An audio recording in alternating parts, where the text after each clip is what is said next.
காசாவில் பலியான இஸ்ரேல் வீரர்களின் எண்ணிக்கை 674 ஆக உயர்வு. மக்களை சோர்வடைய வைத்து போரில் வெற்றி பெற இஸ்ரேல் திட்டம். பாலஸ்தீன எதிர்ப்பு மீண்டும் தாக்குதல். இஸ்ரேலிய சார்ஜென்ட் மரணம்.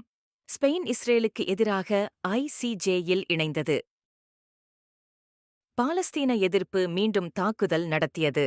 துல்காம் தாக்குதலில் இஸ்ரேலிய சார்ஜென்ட் கொல்லப்பட்டார். அதிகாரி காயம். பாலஸ்தீனிய எதிர்ப்புப் படையினர் துல்கர்மில் உள்ள நூர் ஷாம்ஸ் முகாமில் ஆக்கிரமிப்புப் படைகள் நடத்திய சோதனையின் போது இஸ்ரேலிய ஆயுதமேந்திய வாகனங்களை இலக்கு வைத்தனர். இதன் விளைவாக ஒரு ரிசர்வ் சார்ஜென்ட் கொல்லப்பட்டார் மற்றும் டூத்தேவன் கமாண்டோ பிரிவைச் சேர்ந்த ஒரு அதிகாரி கடுமையாக காயமடைந்தார்.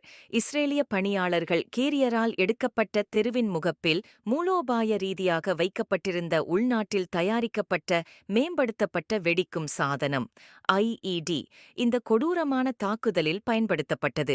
இந்த வெடிப்பு ஆக்கிரமிப்புப் படைகளுக்கு கணிசமான சேதத்தையும் உயிரிழப்புகளையும் ஏற்படுத்தியது.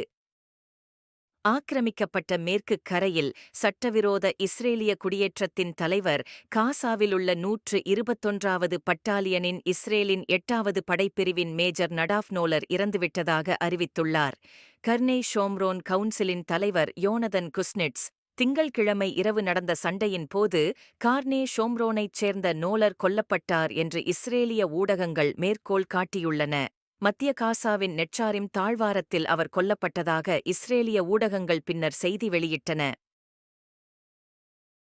தாக்குதலில் நொறுக்கப்பட்ட இஸ்ரேலிய கவச வாகனம் இன்று காலை ஆக்கிரமிக்கப்பட்ட மேற்குக் கரைக்கு வடக்கே உள்ள நூர் ஷாம்ஸ் அகதிகள் முகாமில் பாலஸ்தீனிய எதிர்ப்பாளர்களுடன் நடந்த மோதல்களில் கணிசமாக சேதமடைந்த பின்னர் இஸ்ரேலிய ஆக்கிரமிப்பு இராணுவம் ஒரு கவச வாகனத்தை வெளியே எடுத்தது.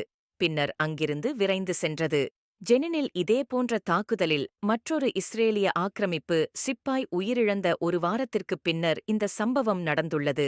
பாலஸ்தீனிய எதிர்ப்பாளர்கள் இஸ்ரேலிய ஆக்கிரமிப்புப் படைகளுடன் தீவிரமாக ஈடுபட்டுள்ளனர். பாலஸ்தீனிய பிராந்தியங்களுக்குள் அவர்களின் தாக்குதல்கள் மற்றும் ஊடுருவல்களை எதிர்த்து போராட வெடிக்கும் சாதனங்களை பயன்படுத்துகின்றனர்.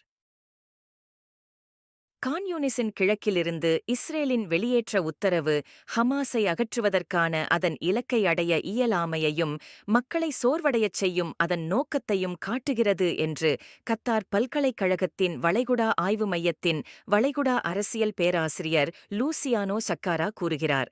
அவர்கள் ஹமாஸை உடல் ரீதியாகவும் அரசியல் ரீதியாகவும் அகற்ற விரும்பியதால் அவர்களால் போரில் வெல்ல முடியாது என்பதை இது நிரூபிக்கிறது.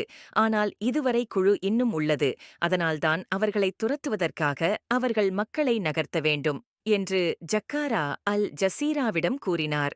மக்களை சோர்வடையச் செய்வதன் மூலம் இஸ்ரேல் இந்த போரை வெல்ல விரும்புகிறது என்பதையும் இது நிரூபிக்கிறது என்று அவர் கூறினார். கடந்த 9 மாத போரில் வெவ்வேறு இடங்களில் இருந்து முந்தைய பல வெளியேற்ற உத்தரவுகளை குறிப்பிட்டார். இந்த வழியில் 1 மாதம் அல்லது 15 நாட்களுக்கு மேல் ஒரே இடத்தில் தங்க முடியாத பாலஸ்தீனியர்களுக்கு இது மிகவும் சிக்கலையும் தீங்கையும் உருவாக்குகிறது என்று அவர் மேலும் கூறினார். மக்களை நகர்த்துவதற்கு பாதுகாப்பான இடங்கள் உள்ளன என்ற கருத்து உண்மையல்ல. ஏனென்றால் ஒவ்வொரு முறையும் இடப்பெயர்வு ஏற்பட்டபோது தாக்குதல்களும் இருந்தன என்று ஜக்காரா கூறினார்.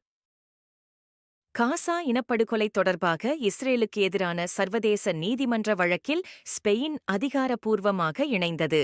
காசா பகுதியில் இஸ்ரேல் இனப்படுகொலை செய்த தென்னாப்பிரிக்காவின் வழக்கில் தலையிட ஸ்பெயின் வழக்கு தொடுத்துள்ளதாக சர்வதேச நீதிமன்றம் வெள்ளிக்கிழமை அறிவித்தது. இனப்படுகொலை உடன்படிக்கையில் ஒரு தரப்பாக அதன் அந்தஸ்தை பயன்படுத்தி ஸ்பெயின் ஆவணத்தின் பிரிவு 63(12) கீழ் நடவடிக்கைகளில் தலையிட அதன் உரிமையை பயன்படுத்துகிறது என்று ICJ-இன் ஓர் அறிக்கை குறிப்பிட்டது. ஆக்கிரமிக்கப்பட்ட பாலஸ்தீன மக்களுக்கு ஆதரவாகவும் காசா பகுதியில் உள்ள விடுதலைப் போராளிகள் மற்றும் தெற்கு லெபனானில் பல கிராமங்களில் சியோனிச ஆக்கிரமிப்புக்கு உட்பட்ட பகுதியிலுள்ளவர்களுக்கும் ஆதரவு தெரிவித்து லெபனானில் உள்ள இஸ்லாமிய எதிர்ப்பான ஹெஸ்பொல்லாஹ் திங்களன்று இஸ்ரேலிய ஆக்கிரமிப்பு படையினர் மற்றும் லெபனான் பாலஸ்தீனிய எல்லைகளுக்கு அருகிலுள்ள இஸ்ரேலிய தளங்களை தொடர்ந்து தாக்கியது. இஸ்லாமிய எதிர்ப்பு போராளிகள் அல் சமக்கா தளம், ஹவுலா நகரம், கஃபர்கிலா நகரம் மற்றும் மாயான் பாருக் தளத்தை குறிவைத்து பீரங்கி குண்டுகளால் தாக்கினர். நேரடியாக நடத்தப்பட்ட இந்த தாக்குதல்களின் விளைவாக அந்த பகுதியில் குண்டுகள் வெடித்து தீப்பற்றி எரிந்ததாக தெரிவித்துள்ளது.